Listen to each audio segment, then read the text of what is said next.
Good evening, and welcome to TeteATete, a conversation with us.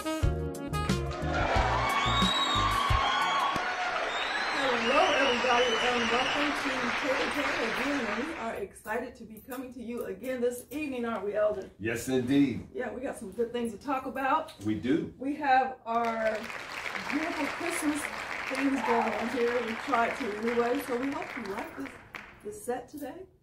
I like it. I like it too. Yeah, I think it's like pretty this cool. Little table here. Yeah. So anyway, what we're going to talk about this evening is the prodigal wife. And I know that we posted like in November every single day. You know, we posted clip by clip so that you all will be able to see the movie. But we want to explain some things and break it down to you. We had a couple of comments and questions after the movie, which was done 2 years ago, as we've said over and over and over. One of the questions that was raised was, why did Hosea, which is played by Elder Bird here, beg Gomer, which is played by myself, to stay with him? You know, why did it take him so long? And he just kept asking her and asking her, or telling her, you're not going anywhere. So that was one of the questions. And Elder, I want you to elaborate on the meaning of that particular scene. Well, you know, the meaning of that scene was there was just too much involved and too much to lose. You know, number one, Hosea, that character that I was playing had to be brought to life as it relates to what he was going to lose, as in how God would beg the children of Israel to stay underneath his umbrella and, you know, let him continue to be their God and that they will be their people. And, you know, and so we all know that Lord is slow to kindle the wrath. He's patient. His mercy endure forever. And so he had to really kind of play that out as it relates to how God is begging us. Even today, he might be begging you to maybe do the right thing, but it's long term. It's long and enduring, you know, lowliness, suffering, and I can see God suffering today based on how important he wants us to stay underneath his umbrella. Don't forget the Bible says, even the very elect shall be deceived. And so he's taking his time and dealing with the personalities of bringing them back under the umbrella. So within that scene came Gomer was leaving Hosea, and that Hosea, which was thinking his love, his children, his ministry, it was just too much at stake to lose. And so he would rather beg, I mean, you know, kind of like, baby, please, please, please. You know, right, exactly. And you're losing too much. And if some of you would think about it, and there was so much to lose, and you're in the privacy of your home, you know, there's going to be some begging. There's going to be some things. We're going to, let's talk about this. Let's make sure that you're not leaving. You know, in fact, there was a scene, and a part of that scene, which I love, was where Hosea tells Gomer, you know, what about the children? It wasn't just about Hosea losing Gomer, but it was also about the children. Right. You know, and so sometimes today we have to take a look at how parents are so disconnected. In fact, not only brick and mortar, but distances, based on abandonment and based on just plain separation, based on their passion to do their thing and not be there with the children. Right. I think another thing that we need to point out about that particular scene is nowadays there's not enough men who will beg their wives to stay at home. There's just not enough out there. They're more like, bye. You know, they're fed up and they're tired of different things that's going on in the marriage or the relationship, or things that are not going on in the marriage or relationship. So they're very easily to give up on a marriage. Not going anywhere. You need to move out of my way. Don't touch me. You are not going anywhere. Now calm down. Let's talk about Don't touch me. Calm down. You calm down. Don't touch me. Don't put your hands on me. I don't want you touching me. Are you serious? I'm serious. Serious as I've ever been before. I don't want to be with you anymore. Look, let's talk about it. There's nothing to talk about. Well, what can I do? Nothing. Absolutely nothing. You just gonna leave? I'm just going to leave. Listen, you promised you wasn't gonna leave me. You can't leave me and the kids anymore. I don't care about you and the kids. You're not going anywhere. Watch me go. You are not going anywhere. You want me to call the police? Because I will. Gomer. Listen, you are not going anywhere. You are not going. You are not doing this. You are going to stay here like a good wife should. Stick it out. Here's your good wife. You see these rings right here? Give them to somebody who wants to be with you because I'm done. Gomer! Yeah.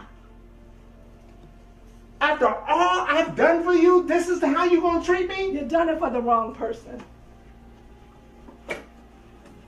Gomer, you're not going anywhere. Now I'm putting my foot down. I should have done this a long time ago. Did you do we wouldn't it have then? this. Did you do it then? No, I'm going to do it now. Well, it's too late. No, it isn't too late. You are not going anywhere. You are That's not gonna going. stop me. Nothing. Get your hands off of me. Do not touch me. Gomer, you are not going anywhere. You are not doing this. You are not leaving me anymore. Now that's it. I'm standing right here. Let me tell you something. Put your stuff back. You're not living with me anymore. So I think that the thing that people should take away from that particular scene is that you should fight for your wife. You should fight for your husband.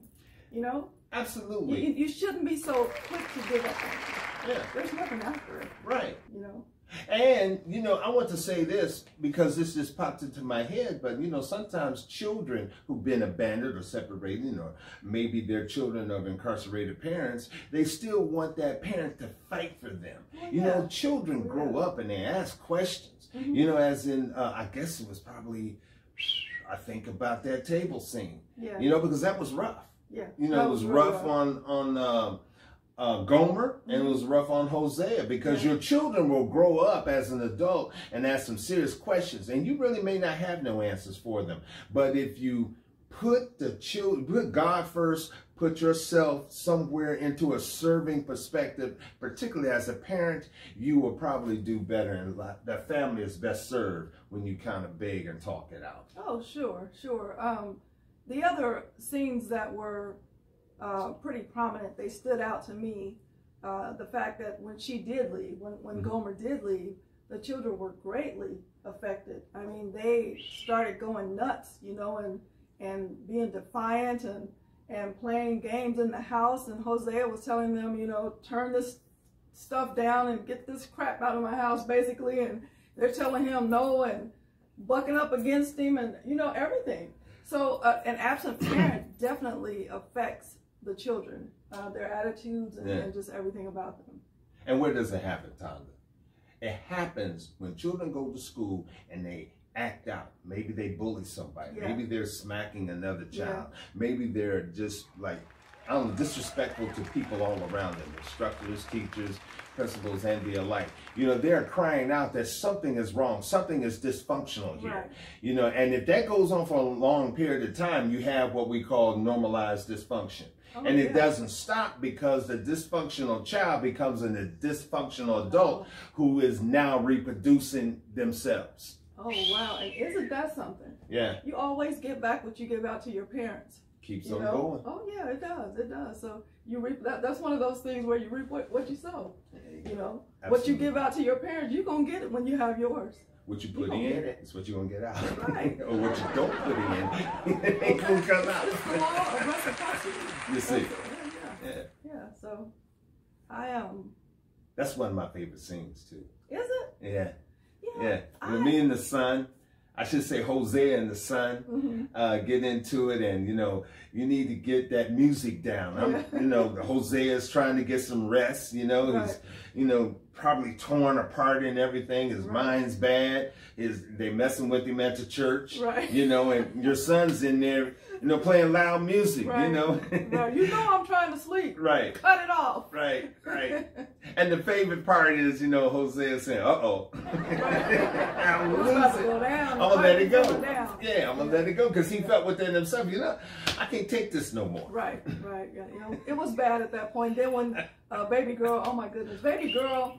She played Peaches. that part. Peaches is her name. I can't think of her last name, but boy, did Lord, she play that part. I mean, These grades. You need to get these grades. And what is this? You think you're going to a social hour? You think you're at a club or something? You can just do what you want to do? No, Dad, no. I'll get him up, okay? I did not send you to college so that you can just... Dad, I'm going to get him up, okay? I apologize. When? When I get them up. Why are they so low? What have you been doing? You're not my dad. Yeah, I seem to be your dad whenever you need something. Yeah. Well, you're always fussing about something. Do you care about anything else besides grades? All you do is fuss.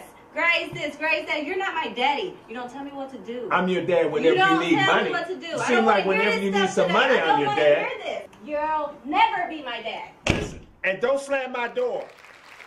Let me put this on the camera. As we would say, put it on the floor. On the table, floor, on the table, floor, dashboard, right? All those. So, if you are a parent that has either been incarcerated or maybe you're seeing this and you're in incarceration, your children, your parents, your significant others, they all do the bit with you. And they also are missing you. Now, they may not be able to articulate it, or maybe they do it in a way that maybe they're angry, but they're not angry at you per se, but they are angry at the situation. And so there lies in the perplexities of trying to bring the family together or keep it together and trying to use the perfect points of communication doing so. Yeah. You know, a child wants to know that you are responsible. Okay, we all make mistakes, but are you responsible? Right. Are you credible? Right. You know, are you going to do the right thing? And so sometimes that's where we lie, particularly if the child is young, but still young enough or smart enough to understand what the world is presenting them. Yeah, I agree with that. You know, because when you're in the middle of the sea trying to swim, it ain't funny. Oh no, it's not. Which leads me to bring up the table scene. You know, once Gomer got back home, and although there was the wedding scene, the renewal of the vows. Yes. You know, and I know the audience was probably looking towards happily ever after. Yes. You know, and it didn't end up being that way, because when we finally sat down and looked at everything and everybody was able to calm down, they remembered Mom left us, you know. So then it was time to drill her. Oh yeah. It was a scene that was not only, I have to put God into this, because there was no way that scene was as effective as it was without the anointing of God. That scene was so amazing. I mean, I felt every part of it, and from a personal standpoint, I felt every part of it. When at the point to where I began to cry, we were acting there, but there was something in me. You know, it jolted something in me when we started talking about the fact that I didn't know how to receive love. I didn't know where to place that pain and that grief. And so as a result of it, your dad, he tried so hard to love me, and I didn't know how to accept it from him. In families, it's important for people or for family units to stay together, because the effects is on everyone. Right. You know, not even just the children, but it's on everyone. Right. The absent mother, the father that's left with the children. Right. It affects everybody. So that table scene was just... Oh, it was huge. It was amazing. And it also depicted that no matter where you are in the birth order or who you are in the family, we all need each other. And I think each child brought that out. You know, did you pray for me? Is what one son said to Hosea. And you know how the youngest son says, you know, Mom, I saw you. You know, but he was still at the table. And in fact, it was so beautiful that Stephanie, the director, had him sitting right next to Gomer. Right. You know, which saw Gomer do something that is probably unspeakable. Yeah, she was prostitute. And he felt despicable. Yeah. You know, but he was still there with his mom. Right. So it doesn't matter where you are in the degree of life, you still have to love your family. We don't always choose our family. Sometimes and most times we cannot choose our family. But one thing that Gomer did, she never lost her mother card. She stayed in there. In fact, it was courageous for her to come back. Yes. After leaving the children that's so Yes. young, but they now grew up and they come back and they have grown questions. And that table scene brought a serious grown question out that, I don't know, I don't think anybody would have really have endured that. No, never. I mean, the effects that it had on baby girl. You're successful now. I'm crippled. She wasn't here. I wasn't raised by a woman. I wasn't nurtured. I wasn't anything. You taught me how to provide. Where did you teach me how to do any? Where's my prom dresses? Where's my friends? Where's the girly stuff? Makeup, play, any of that? That's important. I'm sorry, baby girl. Nothing but men here. I don't want That's your right. apology. We wanted you to do something. Be there. Go get her. Say something. I pray for all of you. You know, she's talking about, you know, there's all men here. There's nothing There's but nothing men. but over men You know, here. where's the makeup play? You know, where's the girl things? You know, Where's my prom dress? right? You know, and how did you explain that? Because she said, you know, Hosea, she said, you know, my dad was in the churches playing Holy Ghost is what she called it. You know, and you weren't there for us. So it's like, how do you explain that to your children? You know, your wife is gone, and you're the man there, you're the father there, and you have to do everything. You have to be Mr. Mom. What about this one? You're weak. You're weak. She was feeling that weak thing, wasn't she? When she called you. We're all Hosea broken weak. because of you. And that's what she said to Hosea. We're all broken because of you. I mean, we're broken. That probably this started with you. Right. I mean, that was a deep Yes. condition. Yes. I would say situation, but the condition was that now this is an unforgiving and unforgettable set of years that went by that she was telling the truth about what happened. This is her chronicles. This was her life. Right. And this was her displeasure. And she had the chance to get it out after all this time. Mom's here, but you know what? I'm crippled. I'm crippled was what she said. That's she huge. did. The sweet thing about that table scene was one take. One take. That's right. That's all I it took. credit to God and his anointing, but I also think Stephanie, the director and writer, did such a good job of laying out the pieces that had to move, you know, without any type of dead air. Right. Well, she let us flow. Right. You know, she allowed us to flow as we felt it. Yeah, but everybody had their line right off. I mean, it was hit. Yeah. Beautiful, beautiful show. It was. So, but children go through a lot when they're separated from their parents. Yeah. Okay, we know parents go through a lot, but, you know, most of it is based on their passion to do what they want to do without really playing the tape through and looking at the consequences of their passion. Yeah. And I always say to people, never ever make a permanent decision in temporary circumstances. That's right. And that's what Gomer had did in this movie. You know, she wanted things right now, a microwave justification, a microwave opportunity for pleasure. I'm going to go away. And that's why you understand the prodigal. You know, you waste all that you have so you can have some fun. Right. But that fun has its consequence. That's right. It has its consequence. And then that is the children. You know, let me say to you, parents, love your children beyond doubt. You have them. They may be going through something, but you're the right person for the job because God decided to drop the situations and conditions into your lap. It is up to you, and only you. Smokey the Bear used to say all the time, only you can prevent forest fires. This is not, you know, a community event. Right. You know, sometimes it takes a process. It's not going to happen like right now, but you have to put in the work and you have to hang in there and you have to look at what's going to happen? Where is this going to be 5, 10, 15 years from now? Yeah. You know, because your children are your legacy. Yeah. Well, you know, I look at the young people, the young parents on Facebook nowadays. You know, social media is just all over the place. So this is where we watch people raise their children nowadays.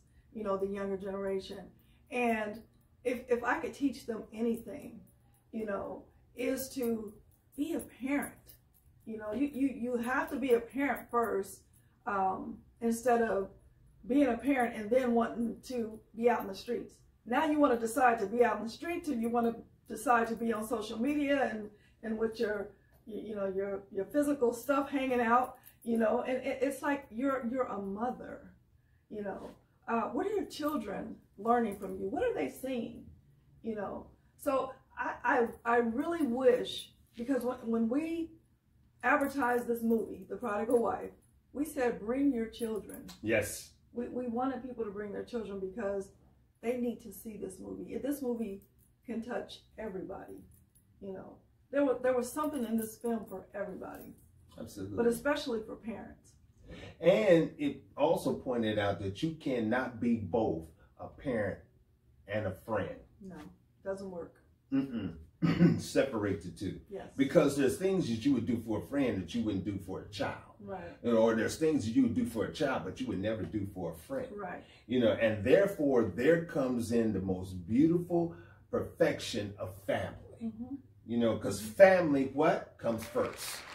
Right. And if you can realize family comes before passions, family comes before a lot of things. But you know what? You only realize this after certain trial and error. So, this is not meant to shoot anybody down or be derogatory, but to point out the perfect fact that is that family comes first, and your children separated from you as a parent is a devastation. It hurts. It don't hurt. It hurts. Yeah. Because you live with that pain, and that pain don't go away. Psychologically, you are damaged. There's a statistics that says that I looked at it again, is 85% of the population suffer from some form of mental health. And a lot of it is self-induced. And leaving your children unattended or abandoned for whatever reason, temporary custody, incarceration, divorce, you name it, and any time, or just a plain absent father. Right. Yeah. A plain absent mother. It goes both ways. And so the child grows crippled. Yeah. It's kind of like shooting yourself in the foot and ordering the child to march straight. Yeah. Well, they end up depending on outside sources for their happiness as well. And the other thing too is when you talked about parents that are incarcerated or they've left, the absentee father, the absentee mother, but you can have two parents in the home, but one is not present mentally, and it has the same effects, if not more. And that's the thing that people don't talk a lot about. That's an experience, and it affects you from childhood all the way up to adulthood, and how you raise your children, and how you look at relationships, and how you look at marriages, the whole 9 yards. I was in grad school at the time, and we got on this topic about what was then called the traditional form of parenting, meaning mother and father, versus one parent or parents of the same sex. And the statistic proved my argument, or I should say my side of the debate, was that it would take the traditional parent to raise a good child. Guess what the statistics said? Single mothers, listen to me very carefully, single mothers outweighed the outcome, or the suggested outcome, the expectations of the outcome, far way out more than a dual parent system or same-sex parent system. Wow. Interesting. Yeah, very interesting. Particularly in the African-American community. Just thought I'd throw that in there. Well, Elder, there's I was something wrong. else. You were wrong.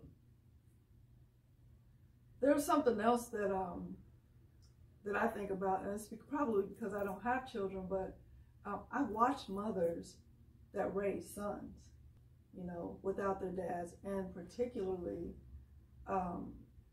seeing how hard it was for them. Because as boys grow into men, they tend to buck up against their mom. They think that they can overpower her at some point.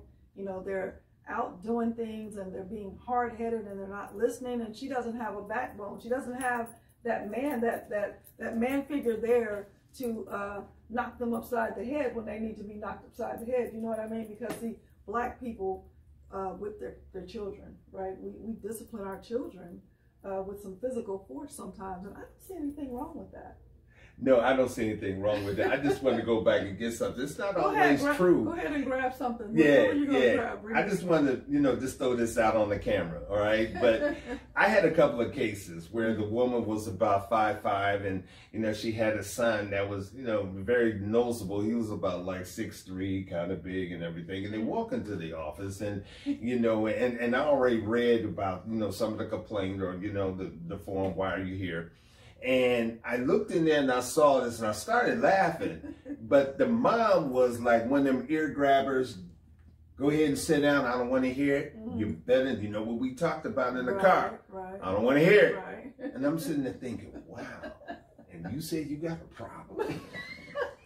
I almost jumped in line, So I want to say that that's not always true. Right. Some mothers, man, they come from something. And there is no mess taken. That's true. They will let you know, I'm not here to play no games. You decide. Right. You want me to whoop you, you want the police to whoop you, or you want life to whip you. You choose. Right. But you're going to get one. Right. Sooner or later. Yeah. If you don't get all of them. That's true. Yeah. That's true. So there are exceptions to rules. But there are also those, just like you said. Oh, yeah. They're living in fear, parenting in fear of what their children may do.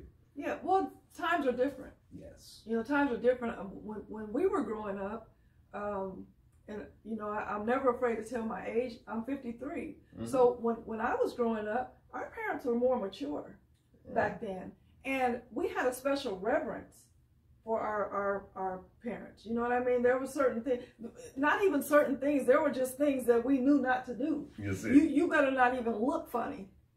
Or think funny. So there was just certain things that we automatically knew not to say to our parents. As far as talking back, I mean, even a certain look, you couldn't give a certain look to your parents because they would go upside your head. Absolutely. Point blank. That's just how it was. But nowadays, it's different. My brothers, I have 3 brothers. One is deceased. But they would never have come up against my mom. They would have never called her out of her name. They just knew. There was just this certain fear that they had. And just, like I said, times are so different. So boys especially now need their dads in their lives. Absolutely. And you're talking about reverence, and you're talking about certain things that children wouldn't do back in the day when there was no child abuse and the maturity and everything. Right. I think a large part of that has something to do with either that extension cord switches, or maybe the curtain rod. I remember getting one of the curtain rod. I'm sitting there thinking, oh no. I saw a meme one time that says, the little child was crying and going through a whole bunch of changes and everything, but she had a phone in her hand and said, "Grandma, please come get your daughter. She's killing them." That always puts a lot of reverence in things. And I'm not telling nobody it's good to whip the child, but you asked the question earlier, is it okay? And I think, unfortunately, a nice, positive, strong temper. You don't have to do it every time if you do it right the first time or occasionally. I think this was a pretty good discussion on the prodigal wife. I wish we could talk about it a little bit more, but Me too. It is what it is. We put it out on the Facebook page and it's still out there. Yeah. Every last scene is out there. It's on the prodigal wife page. So feel free to go out there and look at that. We still always want to extend that offer to bring it to your church so that you can see it. And you can give me a call at 937-671-4638, and we can bring this movie to your church, your organization, and try to see what we could do to make you understand the perfect points of interest as it relates to family, children, and parents. And you have his number. He just put it out there. So just give him a call. Give him a call, people. We'll make it happen for you. Yeah, this movie is not over by far.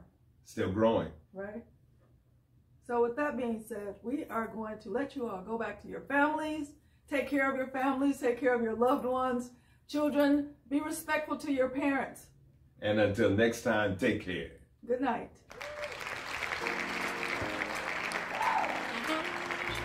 Make sure you go out and like our Facebook page if you haven't. Also go out to YouTube and subscribe to our channel. Make sure you hit that little bell too so that every time we post,